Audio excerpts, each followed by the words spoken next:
Good morning student. Good morning sir. तो प्यारे बच्चों, क्योंकि कल मैंने जो है NMMS और शिवानंद नौटियाल और श्रीदेव सुमन के विषय में एक वीडियो जारी करी थी, लेकिन अक्सर देखा जाता है कि अधिकांश बच्चों में, ग्रामीण क्षेत्रों के अधिकांश बच्चों के पास जो मोबाइल की व्यवस्था नहीं रहती है या ऑनलाइन देखने की सुविधाएं नहीं रहती है। तो इसको ध्यान में रख के मेरे द्वारा जो है सुबह आज ही इसको जो एक बार बना लिया गया था कि बच्चों को, जिन बच्चों के पास मोबाइल नहीं है उनको क्लास में बता दिया जाए। मेरा मकसद यह है कि अधिक से अधिक ग्रामीण क्षेत्र के बच्चे इस स्कॉलरशिप से जो है लाभान्वित होने चाहिए। मतलब जानकारी के अभाव में कोई भी बच्चा इस परीक्षा से ना छूटे, ठीक है। और अब इसके विषय में थोड़ा सा जानकारी लेते हैं कि है क्या मेरे बच्चों। इसमें सामान्यतः 3 प्रकार की छात्रवृत्तियां मिलती हैं। एक तो मिलता है NMMS, एक होता है शिवानंद नौटियाल और एक होता है श्रीदेव सुमन। 3 स्तर की ये परीक्षाएं हैं। मैंने लिख दिया पहला छात्रवृत्ति 3 स्तर की। एक है NMMS वाली जो राष्ट्रीय स्तर की होती है, और ये दोनों SN शिवानंद नौटियाल और श्रीदेव सुमन ये राज्य स्तर की परीक्षाएं हैं, ठीक है। कराता इनको जो है स्टेट ही है, लेकिन इनके लिए संचालन जो है, इसका संचालन NMMS का जो संचालन करता है वो शिक्षा मंत्रालय भारत सरकार द्वारा किया जाता है। बाकी श्रीदेव सुमन शिवानंद नौटियाल स्कॉलरशिप स्कीम और श्रीदेव सुमन स्कॉलरशिप स्कीम का जो संचालन होता है वो विद्यालय शिक्षा विभाग उत्तराखंड द्वारा होता है, यानी इसकी फंडिंग यहाँ से होती है। आयोजन इसको SCRT उत्तराखंड करता है, वहीं से पेपर बनता है और इसकी परीक्षा होती है। अब बात करते हैं राज्य स्तर पर कितनी छात्रवृत्तियां मिलेंगी। प्यारे बच्चों, अगर आप NMMS में को क्वालिफाई कर जाते हैं तब पूरे उत्तराखंड, वैसे इसमें पूरे राष्ट्रीय स्तर पर, अगर मैं इसके राष्ट्रीय स्तर की बात करूं तो पूरे ऑल इंडिया में इसमें 1 लाख छात्रवृत्तियां हैं। कितने? 1 लाख की छात्रवृत्तियां हैं। और उसमें से सिर्फ उत्तराखंड के लिए मैं बात करूं तो 1048 करीब छात्रवृत्ति पूरे उत्तराखंड के बच्चों को प्रदान की जाती है। NMMS यानी शिक्षा मंत्रालय भारत सरकार द्वारा प्रदान की जाती है, ठीक है। और अगर आप शिवानंद नौटियाल के लिए क्वालिफाई करते हैं तब आपको 100 लोगों के अंदर आना होगा कि 100 में से भी 50 जो है गढ़वाल मंडल के लिए है और 50 जो है आपके कुमाऊं मंडल के लिए है। यहां तक सबको क्लियर है? या अगर आप श्रीदेव सुमन के लिए क्वालिफाई करते हैं तब इसमें टोटल उत्तराखंड में 476 छात्रवृत्तियां प्रदान की जाती हैं, और इसमें भी प्रत्येक विकासखंड को 5 विकासखंड से 5 बच्चों का इसमें चयन होता है। यहाँ तक क्लियर है? यानी 3 स्तर की। अगर आप NMMS में हैं तो 1048 बच्चों के अंदर आना होगा। अगर शिवानंद नौटियाल क्वालिफाई करना है तो 100 करीब 50 बच्चों के अंदर, क्योंकि हम कुमाऊं मंडल में हैं तो हमें 50 बच्चों के अंदर आना होगा। और श्रीदेव सुमन में हमें एक विकासखंड, हमारे बेतालघाट विकासखंड में आपको टॉप 5 में आना होगा। 5 बच्चों के अंदर आपकी जगह बनानी है। क्या क्लियर है? अब देखो, अब स्तर या 9 से 12 तक आपको मिलेगी। यानी अगर आप इसमें तीनों में अगर आप क्वालिफाई कर जाते हैं प्यारे बच्चों, किसी भी मतलब मिलेगी एक ही छात्रवृत्ति, तो 9 से 12 तक आपको मिल जाएगी, ठीक है। अगले साल 9 से आपके छात्र स्कॉलरशिप शुरू हो जाएगी। अच्छा, छात्रवृत्ति की वार्षिक दर क्या है? इसमें आपको 1000 रुपये प्रति माह मिलेगा, यानी टोटल 1 साल का 12000 रुपये मिलेगा, और वह 4 साल तक मिलते रहेगा। 9, 10, 11, 12 क्लियर है? NMMS की मैं बात कर रहा हूँ। और अगर मैं शिवानंद नौटियाल की बात करूं तो इसमें ये जो ज्यादा छात्रवृत्ति है, इसमें आपको 1500 रुपये प्रति माह मिलेगी। कितने रुपए? 1500 रुपये प्रति माह, और 1 वर्ष में सिर्फ 10 माह मिलेगी बस, ठीक है। यानी इसमें 15000 रुपये आपको 1 साल का मिलेगा, ये 15000 रुपये, और ये भी आपको 4 साल के लिए मिलेगी। और वही श्रीदेव सुमन में आपको 1000 रुपये प्रति वर्ष छात्रवृत्ति मिलेगी, ये पूरा 12000 देगा।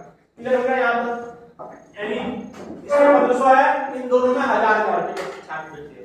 अब बात करते हैं योग्यता कि कौन लोग इसको भर सकते हैं। ऐसा नहीं कि सभी भर सकते हैं, इसके लिए भी अहाता रखिए, क्योंकि कुछ मेधावी लोगों को मिलना चाहिए। जो बच्चे पढ़ने में अच्छे हैं ऐसे बच्चों को छात्रवृत्ति मिलनी चाहिए, और जो आर्थिक रूप से कमजोर है इसके लिए प्यारे बच्चों कक्षा 7 में 55%, इसके लिए NMMS के लिए आपके कक्षा 7 में 55% जो अंक होने बहुत जरूरी है। कक्षा 7 आपने पास आउट किया होगा तो उसमें कितने प्रतिशत? 55% आपके नंबर होने चाहिए। क्लियर है? उसके बाद जो SC वाले हैं वो लोग के 50% नंबर होने चाहिए। और उसके अलावा अगर हम शिवानंद नौटियाल श्रीदेव सुमन की बात करें तो इसमें कक्षा 7 की परीक्षा में 50% और SC ST के लिए 40% होना चाहिए। वही इसके लिए यहां तक क्लियर है। अब बात करते हैं आय की। आय NMMS के लिए माता पिता की वार्षिक आय 3.5 लाख से कम होनी चाहिए, 3.5 लाख से ऊपर नहीं होनी चाहिए। यानी इसको अगर आप भरेंगे NMMS के टिक लगाएंगे तब आपको अपना आय प्रमाण पत्र भी जमा करना होगा। आय प्रमाण पत्र बन जाता है, ठीक है। आप किसी भी CSC सेंटर से भी अप्लाई कर सकते हैं या फिर तहसील में जाकर के कर सकते हैं अप्लाई, ठीक है। तो आय प्रमाण पत्र आप बना लेना। इसके लिए शिवानंद नौटियाल और श्रीदेव सुमन के लिए माता पिता की वार्षिक आय का प्रतिबंध नहीं है, कोई भी ऐसा उसमें कंपलसरी नहीं है कि आपको जो है यहाँ आय लगानी। आय सिर्फ यहाँ मानी जाएगी 3.5 लाख से नीचे होनी चाहिए, क्योंकि सरकार चाहेगी कि वो बच्चे जो आर्थिक रूप से कमजोर हैं और जो मेधावी हैं अच्छे पढ़ने में उनको दी जाए। उसके अलावा क्वालिफाइंग मार्क्स भी है, क्या ऐसा नहीं पेपर देंगे और 12 नंबर में आप चाहोगे मेरा सिलेक्शन हो जाए तो 12 नंबर में सिलेक्शन नहीं होगा। क्वालिफाइंग के लिए सामान्य बच्चे के लिए इसमें NMMS, SNSS और SN1 यानी शिवानंद नौटियाल श्रीदेव सुमन सभी के लिए क्वालिफाइंग मार्क्स रखा गया है कि 40% सामान्य का, क्योंकि पहले बच्चों आपको पता है इसमें 90 नंबर की 2 परीक्षाएं होंगी, वो भी मैं बता दूंगा 99 की, ठीक है। एक तो होता है मैथ, इसमें एक होता है पहले बच्चों मैथ जो 90 नंबर का आएगा, ठीक है, और इसके लिए आपको 1.5 घंटा यानी 90 मिनट ही मिलेंगे। और एक होता है सेट जो भी 90 नंबर का आएगा और इसमें भी आपको 90 मिनट मिलेंगे, 2 पालियों में होगा ये। क्लियर है? यानी एक परीक्षा पास करने का मतलब हो गया कितने नंबर? 180 नंबर। तो 180 का मतलब होगा कम से कम आपको 72 नंबर लाने जरूरी है, 18 चौको 72 क्वालिफाई करने के लिए। ये जरूरी नहीं है कि 72 नंबर लाने में आपका सिलेक्शन हो जाए, सिलेक्शन तो मेरिट मिलेगी। आप टॉप में जितने में आएंगे, टॉप यहाँ पर आप आगे, आप इनमें आगे, आप इसमें कहीं भी आप आ जाए तब आपको इसके लिए चयन माना जाएगा। क्लियर हो गया? उसके बाद जो आरक्षित लोग हैं उनको 32% लगभग 57.58 नंबर आपके आने चाहिए कम से कम, तब आपको मेरिट में लिया जाएगा। क्लियर है? ये भी यहां तक क्लियर है? 58 नंबर कम से कम आने चाहिए तब आपको लिया जाएगा मेरिट के अंदर। 180 में से 100 में से अगर 58 नहीं आए तो बेकार लेना, उसको सर्टिफिकेट देना बेकार है ना। ये है। अच्छा आप देखो ये हो गया, अब आपका चयन भी हो गया, अब आपको तो मजे आ गया, मेरा हो गया सर, अगले साल बदली भी हो सकती है। उसके लिए भी है कि जारी रखने हेतु आताएं कि ये स्कॉलरशिप बनी रहे। आया समझ में क्या कर रहा हूं? ये स्कॉलरशिप 10th 11th 12th में बनी रहे, इसके लिए क्या करना होगा? इसके लिए आपको NMMS में 9th और 11th में एक तो पास होना आवश्यक है, अगर फेल हो गए तो स्कॉलरशिप बंद हो जाएगी। दूसरा कक्षा 10 में 60% अंक आने चाहिए कम से कम, और SC ST के लिए 55% अंक अनिवार्य है। यहां तक क्लियर है कि आपका सिलेक्शन NMMS में हो गया, 9th में दे दी और 9th में फेल हो गई है अगले साल, तो फिर अगली बार आगे को भी वो रिन्यूअल नहीं हो, पहली बार। दूसरा 10th अगर आप पास आउट होते हैं 12th में भी देना चाह रहे हैं इसी स्कॉलरशिप को, तो आपके 10th में 60% अंक आने चाहिए और SC ST जो लोग हमारे हैं उनके 55% नंबर आने चाहिए, तब ताकि ये स्कॉलरशिप आपको आगे को आपकी रिजॉल्व होगी, चलती रहे, बरकरार रहे। यहां तक क्लियर है? फिर शिवानंद नौटियाल और श्रीदेव सुमन की हम अगर बात करें तो इसमें कह रहा है 9th और 11th में 50% अंक और SC ST को 40 नंबर लाने हैं। वही कक्षा 10 में 10 की परीक्षा में 55% अंक, SC ST को 45%।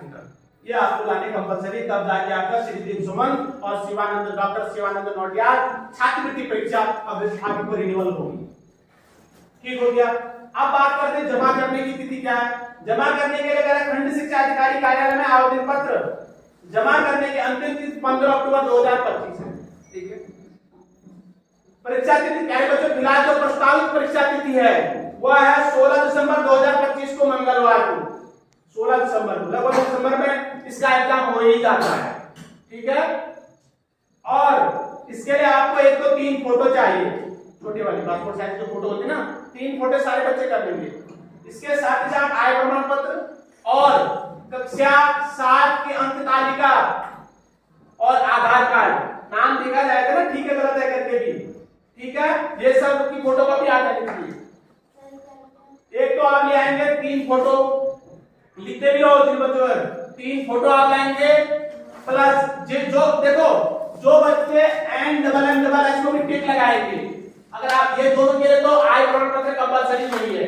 डॉक्टर शिवानंद नौटियाल छात्रवृत्ति परीक्षा और श्रीदेव सुमन छात्रवृत्ति परीक्षा के लिए जो है प्यारे बच्चों आय प्रमाण पत्र आवश्यक नहीं है, लेकिन आप चाहते हैं कि मैं एनडब्ल्यूएमएस की परीक्षा में भी शामिल रहूं, इसमें भी मेरा चयन हो, तब आपको अपना आय प्रमाण पत्र लाना होगा जिसमें आय लिखी होनी चाहिए 3.5 लाख रुपए से कम वार्षिक। सर ये ऐसी हमें मिलेगा मतलब क्या मिलेगा क्या जो आपने कहा था ऐसे पेपर मिलेगा पेपर ये फॉर्म देंगे, अभी कार्यालय से निकला रहा हूँ, कितने बच्चे भरेंगे उसके लिए कक्षा 7 में 40% नंबर है, वो भी फॉर्म मांग रहा है, वो तो कैंसिल हो जाएगा ना, तो पूछ लेंगे इस बच्चे के कितने प्रतिशत अंक हैं, अधिक से अधिक बच्चे भरेंगे, ठीक है, लेकिन वो है बच्चे कि आप आहर्ता योग्यता आपकी वैसे होनी चाहिए है ना, तो योग्यता ही नहीं तो कैसे होगा, तो फॉर्म नहीं भर पाएंगे हम लोग। ओके, तो 32% ये लाएंगे और इनके लिए ठीक है। और गणित की अगर मैं बात करूं तो इसमें माइनस मार्किंग, इस परीक्षा में माइनस मार्किंग नहीं है, सबसे इंपॉर्टेंट बात है जानो, माइनस मार्किंग नहीं है, ठीक है, माइनस मार्किंग समझते हो, ऋणात्मक अंक नहीं पता? यस सर, माइनस मार्किंग क्या होती है, जैसे सपोज के लिए आपने ये तो उमार बना रखा, मैंने समझाने के लिए कैसे भरोगी, मैं एक कोने में आपको लेकर बता दूं कि माइनस मार्किंग क्या होती है, ये सब क्लियर हो गया? Yes sir. क्या तक क्लियर है? Yes sir. आय प्रमाण पत्र और आधार कार्ड, आधार मम्मी पापा का भी आ जाएगा तो ठीक रहेगा, क्योंकि नाम भरने के लिए ठीक रहता है, देखने के लिए पता चला नाम कुछ और होता है तो मुझे कुछ और बता दिया वो से, है ना, वो सब चीजें लेके आना।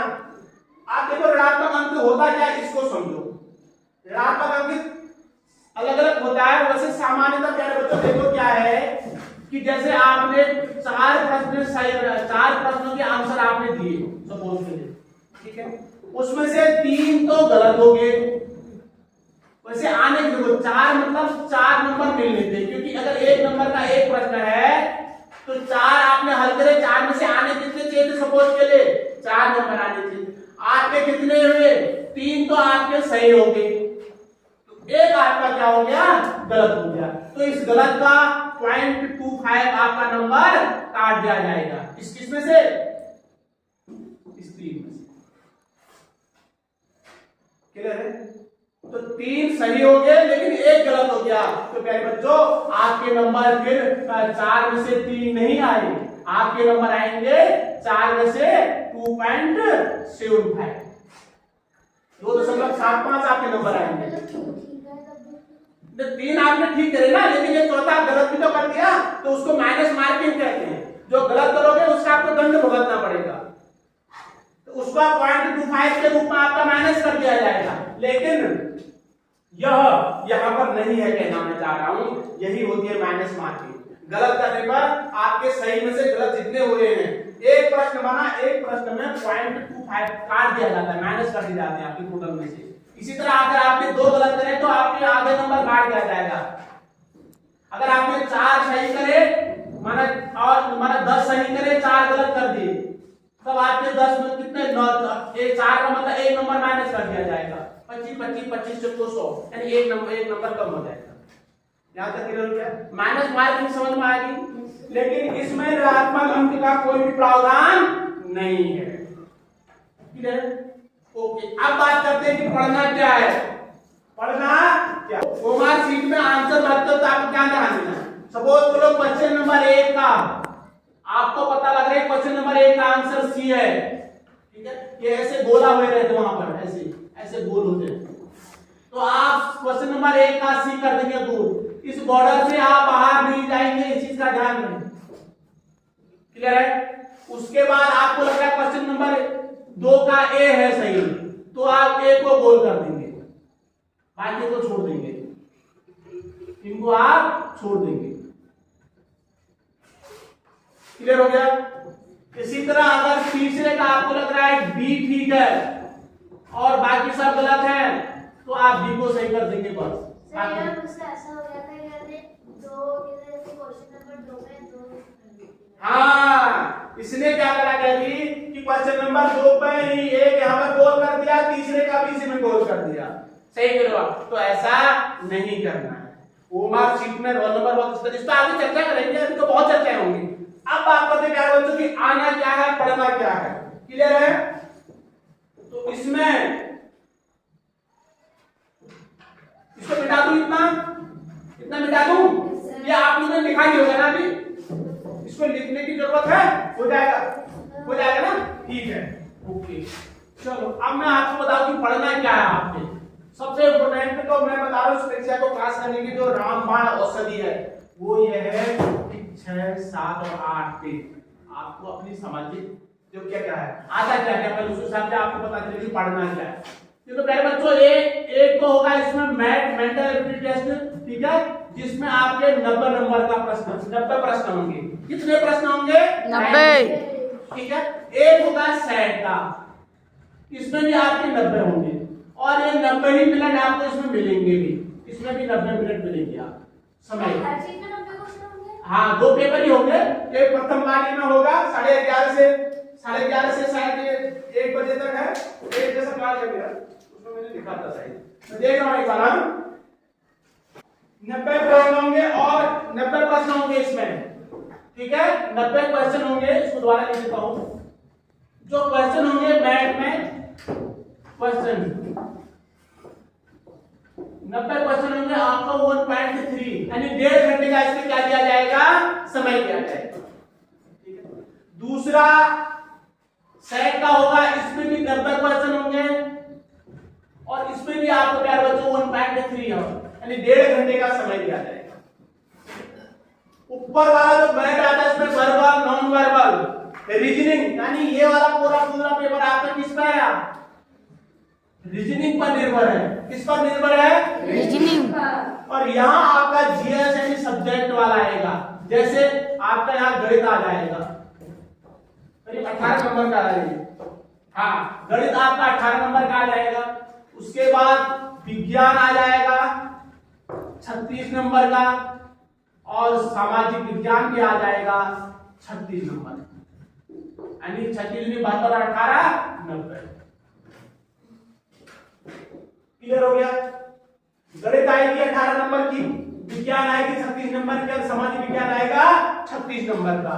तो 90 नंबर का ये आ जाएगा। और ऊपर के मैथ में रीजनिंग, वर्बल, नॉन वर्बल यही सब आएंगे रीजनिंग वाले क्वेश्चन पर मैथ में। और सेट में आपका जीएस आएगा, गणित, विज्ञान और समाज विज्ञान। क्लियर है? और इसकी 2 पार्टियों में उसी दिन होगा ये। जैसे सपोज करें इन्होंने प्रस्तावित जो तिथि है वो देगी आपकी 16 दिसंबर, ठीक है। 16 दिसंबर को यह होगा 2 पालियों में। एक तो सुबह की पाली में होता है, शायद मुझे अभी मैं क्लियर कर दूंगा 11:30 से 1 के बीच है ये, और दूसरा भी शायद 1:30 से 3 के बीच है। एक बार मैं भी देख लूंगा उसको, ठीक है, समय में आपको बता दूंगा, उस फॉर्म में भी दे रखा है समय। तो इन सारी चीजों को आप देख लेना। जिन बच्चों को NNS के लिए टिक लगाना है उनको अपनी आय अभी अप्लाई कर देना समय पर। अभी 1 हफ्ते में बनकर आ जाएगी, क्योंकि 15 अक्टूबर से पहले हमें ये भेज देने हैं खंड कार्यालय में फॉर्म। 3 फोटो पासपोर्ट जिनके पास नहीं है समय से उनको जो है वो कर लो, खिंचवा लो और तैयार कर लो। ठीक हो गया? पढ़ना विशेष आप टिक लगाने वाला ऑप्शन है उसमें, आप इन दोनों के लिए लगा रहे हैं टिक, तो इनके लिए भरेंगे। आपको लग रहा है तीनों के लिए भरना तो तीनों में टिक लगाओगे। नहीं, पेपर एक ही होगा तीनों का, मेरिट भी एक ही बनेगी, एक ही पेपर के हिसाब से बनेगी। खाली फॉर्म भर के अब टिक लगाना है। अगर आपको लग रहा है मुझे सिर्फ NNS भरना है तो आप इसमें टिक लगाओ, ऑप्शन आता है उसमें। फॉर्म भरते हो तभी। हां सर, अगर हम दोनों में टिक लगाए तो हमें कैसे फॉर्म बनता होगा? तो किसको इसको तो इनमें हम अगर हमको इन दोनों को भरना है तो इसमें भी टिक लगा देंगे, इसमें टिक लगा देंगे। फॉर्म पे लिखा होगा ऑप्शन, आप जिस वाले के लिए अप्लाई करना चाह रहे हैं छात्रवृत्ति के लिए। क्लियर है? और किसी बच्चे की कोई क्वेरीज हो, कोई मन में संदेह किसी बच्चे का इस परीक्षा को लेकर? सर, में लोगे ना। हाँ मतलब मैं क्लास टीचर भरेंगे, मैं अभी दिलवा दूंगा सबको। हाँ बेटा जैसे अगर हम तीनों फॉर्म भरेंगे फॉर्म एक ही भरोगे, टिक लगा देना तीनों के लिए, तीनों में टिक लगा देते सब क्वेश्चन मिल जाएंगे। एक ही पेपर होगा तीनों का, एक ही पेपर होता और है, सर अगर हम पेपर एक ही होगा। मैं तीनों में निकल लेना। तीनों में से चाहे एक के लिए होगा ना, पहले एंटरप्रेन्योर्स के लिए होगा, मेरिट बनेगी, फिर एस शिवानंद नौटियाल इस तरह से होगा। ऐसा नहीं कि तीनों की एक आदमी को यहाँ भी निकल गया, यहाँ भी निकल गया तो तीनों की स्कॉलरशिप मिलेगी नहीं, स्कॉलरशिप या तो इसकी मेरिट मिलेगी ना, जहाँ पर आप आ रहे हैं। सर अगर शिवानंद नौटियाल में निकल गए तो शिवानंद नौटियाल निकल गए तो फिर आपको ये मिलेगा 500 रुपये प्रतिमाह छात्रवृत्ति मिलेगी। और कोई श्रीदेव सुमन की मेरिट में आ गया तो यहाँ मिल जाएगा। सर इसमें भी लगेगी तीन फोटो सिर्फ फॉर्म इसका एक ही भरा जाएगा, फॉर्म एक ही भरा, 3 फोटो पासपोर्ट साइज की फोटो चाहिए, आधार कार्ड भी चाहिए, फोटो नाम देख देंगे ना, और हाइट जो आपके कक्षा 7 के अंक तालिका की फोटो होनी चाहिए। लेकिन कोशिश ये करना है वही बच्चे लाए जिनके 55% एनडब्ल्यूएमएस के लिए कक्षा 7 में है और एस के लिए 50%, और इधर कक्षा 7 की परीक्षा में शिवानंद नौटियाल और श्रीदेव सुमन के लिए जो है वो 50% और 40%। ठीक है, फॉर्म सब बच्चे भरेंगे, कोई दिक्कत नहीं भरने में। ठीक है, अब जिनके नंबर ही कम है वो तो अलग बात है, जो योग्यता ही नहीं रखते हैं, लेकिन सारे बच्चे फॉर्म भरो। अन्य लोगों को भी सूचना दो, आपके आसपास कोई ऐसे रिलेशन वाले हैं, आपके रिश्तेदार हैं, सबको बोलो कि इस छात्रवृत्ति परीक्षा के लिए आवेदन करें। ठीक है, 6, 7, 8 किताब को अच्छी तरह पढ़ लेना, बहुत बढ़िया करके, मैं गारंटी के साथ कह रहा हूं आपका चयन हो जाएगा। अगर आपने अपने 6, 7, 8 किताब अच्छी तरह पढ़ ली, वहां उनके एक नंबर के प्रश्न होंगे। साइंस के मैं अभी ओल्ड पेपर मेरे पास पड़े हैं, सारे चीजें रखी हैं आप लोगों के लिए। अभी यहीं पर ओल्ड पेपर को भी सॉल्व कराऊंगा कि आखिर पेपर आता कैसा है, जिससे आपका एक माइंड में सेटअप हो जाएगा कि मुझे क्या पढ़ना है। मेरे बच्चों किसी भी तैयारी के लिए हमेशा अपना ओल्ड पेपर देख के जाना चाहिए। ठीक है, तो इसमें किसी को कोई डाउट नहीं रहा ना? ठीक है, ओके बेटा।